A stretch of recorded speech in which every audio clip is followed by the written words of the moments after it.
So it's no surprise that in fact the constraints to increase production are the same. Okay. Here's a great opportunity for now building new partnerships, not with the private sector, but with the public sector. Okay. And in South Africa, you have a similar situation. So for the first time, Betty, in agriculture, you've got the opportunity of developing South-South cooperation between two countries with many similarities in terms of constraints to food production. Yes. So a golden opportunity to work together. And I would say, in terms of the critiques of the private sector, be very careful that you are not shooting the messenger. Look at the technology, yeah? And the private sector has developed a portfolio of very powerful applications that can benefit developing countries and will continue to benefit. As I said at the beginning, balance. We need public and private to work together.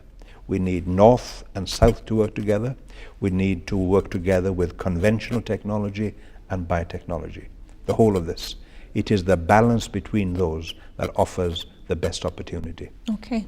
And Dr. Clive, coming back to Kenya, how has the outreach been, especially to farmers themselves? Are they accepting it? Are they actually considering GMO technology? If we look at the global experience with farmers, I happen to think that farmers are the masters of risk aversion. Yeah? You may be able to fool a farmer once, but never ever twice. And the small farmers are even more critical. Yes. And what they do, Betty, is that they take the old technology, they plant it on a few square meters, and right next door, they will plant the new technology. Yes. They want to see how the technology works on their farm under their management. And only when it succeeds over several years will they adopt it. If you go back to the 1930s, when hybrid corn was introduced in the US, some of the critics called it the newfangled science. That was biotech of the 1930s. Yes. We're facing the same situation today. Yes. They will make the decision based on the results on their own farm. Yes. And they do exactly the same thing with biotechnology. And only if and when the technology produces significant benefits will they go for it. I am certain that Kenyan farmers will be exactly the same. Farmers the world over, in fact, have been in support of this technology. They have been one of the great champions of the technology. And indeed, in some countries where government has not passed regulations fast enough, they have acquired this technology through independent means. That's how important they believe the technology is. I think the farmers of the world know technology better than anybody else. If you give them a technology, they will tweak the technology right away.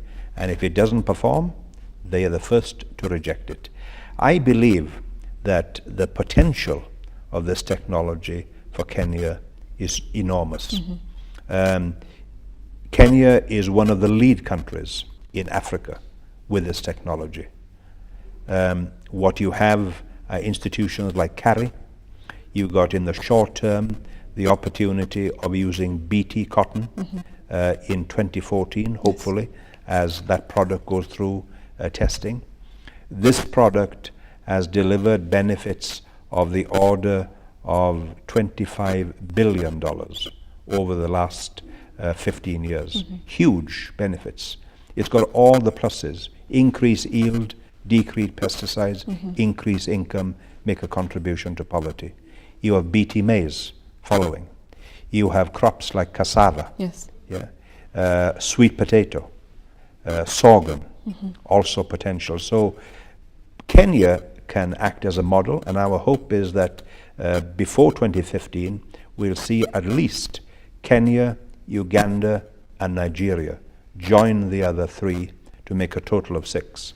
There are also opportunities for others. You'll always get countries that either change their mind or reject the technology. You'll have some farmers who are the lead farmers use this technology at a very fast rate, whereas others will take more time. You have the same thing at a country level. But I believe that in Europe today, the glass is half full, not half empty. If you take the UK, for example, both parties have come behind this technology. You have the chief scientist for the UK, Sir John Beddington, endorsing the technology in a very rational way, saying it is not going to solve all your problems, but if you are serious about food security, it is an essential element. It is an essential tool in the toolbox. The Royal Society has endorsed the technology. So we believe that what you need is political will and product to go through. Happily, when you look at the situation in Kenya today, you certainly have the political will, you've got more than one product. So Kenya can look forward to significant benefits. And I think when we look at a world that needs to be sustainable in the future, we can pose the very important question, Betty, what is the biggest pollutant in the world today? Now, many in agriculture will say it's pesticides. I lived in Mexico in the 80s when industrial smog in Mexico City was very bad. High levels of lead, for example. You couldn't even bring up kids there because they absorb very high levels. Yes. But it's not industrial smog. So it's not pesticides. It's not industrial smog. So what is the biggest pollutant in the world today? Do you know? I believe very earnestly that the biggest pollutant in the world today is poverty. Pervasive poverty that pollutes the lives of more than 1 billion people. Morally unacceptable. And I believe the biggest strength of this technology is that it can make a contribution to the alleviation of poverty.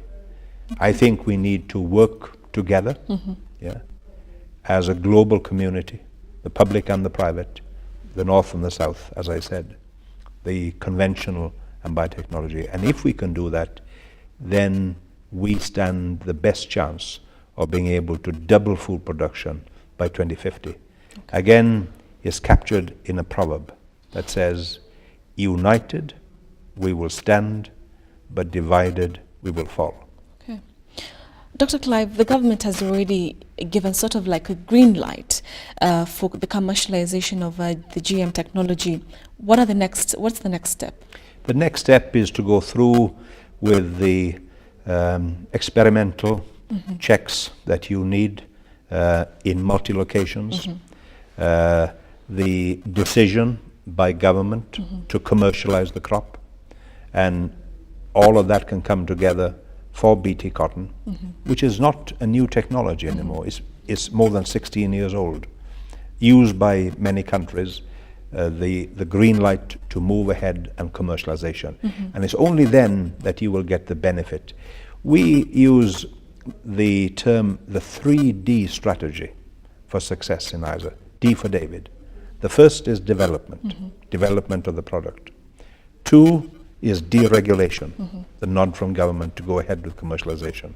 And 3 is deployment. So development, deregulation, and deployment. You need those 3 in place, and you need them to be as fast as possible, not cutting any corners, but being responsible and time effective. If we look at Brazil today, Brazil is the second largest grower of biotech crops in the world. Now, what are the lessons from Brazil? 2 lessons. 1, you must have strong institutions.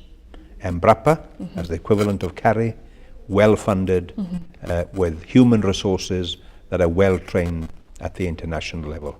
Secondly, a regulation body, which is usually interministerial, that is both responsible and cost-effective. So strong institutions in terms of the development of the technology and the regulation of the technology. The other big lesson from Brazil is that use multiple sources for the development of your technology. There are 3 sources of technology that Brazil has used. You asked earlier about the technologies coming from the multinational. Yes. Number 1, stream number 1 is using technologies from the multinationals. Brazil today has 50% of all the crop area, which is 60 million hectares, under this technology which has come from the private sector. Is fully exploited the benefits. It's increased the impact, and it has not had to pay a price in terms of opportunity costs. That's stream number one from the private. Stream number two is public-private partnerships. They have developed a new bean, a new soybean, with BASF from Germany, the big chemical company. So that's number two. And number three, homegrown technology. Brazil has just developed a bean that in fact is resistant to golden bean mosaic virus, all developed within its own organization. So the three sources, don't put all your eggs in one basket. Develop your own technology, do it in partnership with the private sector, and use the technology that has already been developed by the private sector. Those are the two major lessons from Brazil. And Brazil last year the increase in hectarage was almost 5 million hectares. Okay. Here are new opportunities for Kenya, to work with organizations like Embrapa, who already have a base in Ghana, who are now working with countries that are Portuguese as their language, Mozambique and Angola. Okay. Collaboration probably is a very important word in biotechnology. If you don't have the resources within the boundaries of Kenya, how do you create that critical mass? The obvious thing to do is to work with others to create that mass. Okay. And now you've got the opportunity not only of working with the private sector, but also with your colleague countries in the South, in Africa, in Latin America, and in Asia. Now, Dr. Clive, of course you know that Kenya has a perennial problem of food insecurity. You're saying that this could actually be the solution to that. Are there any, is there any chance that it could fail? There's always a chance with technology, whether it's conventional or biotechnology. But if we look at drought, the most important constraint for Kenya, the most important constraint for Africa, you will know that a new technology, a biotechnology application, is under development, and probably in 2013 we will see the first biotech drought-tolerant maize planted in the US. That will be a major, major development. Even more important, the private sector partners that develop this technology, Monsanto from the US and BASF from Europe, have donated this technology free for use in Africa. They work with the International Maize and Wheat Center in Mexico, where I worked for 10 years, and they in turn work with selected countries in Africa. One of them is Kenya, with KARI. That technology is expected to be available around 2017. If all that goes well, and that is funded incidentally by the Bill and Melinda Gates Foundation and the Howard Buffett Foundation, that is the son of Warren Buffett, So you've got philanthropy working here. And all of that is attractive to Bill Gates because he believes that the one key element in all this is innovation. And if you look at policy papers today, you see the word innovation in the same way that you used to see sustainability. It's a word that you must use if you want to be successful. Now, innovation in this case, Betty, is defined as the ability to manage change as an opportunity, not as a threat. What you see in some countries in Europe today is that they're looking at this change as a threat, whereas in fact it should be an opportunity. And if you look at the countries that have made the investments in both the industrial north and the developing countries of the south, they have benefited greatly from this technology. Bill Gates says, if you have innovation, and innovation is a must, is not just desirable, you will change the whole trajectory of development. Yeah. So you don't have too long to wait, and it shows you that creative partnerships, yeah, what I talked about in terms of public and private working together, that's embodied in that program. It's called the WEMA project. Yeah.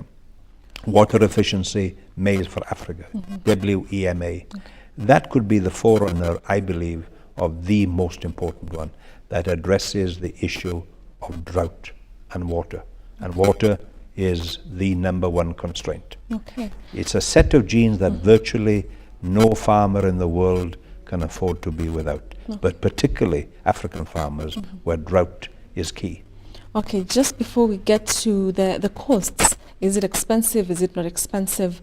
Do you think the government has actually educated Kenyans well to just know what GM technology is all about? They have done a good job. ISA as an office here to do exactly that.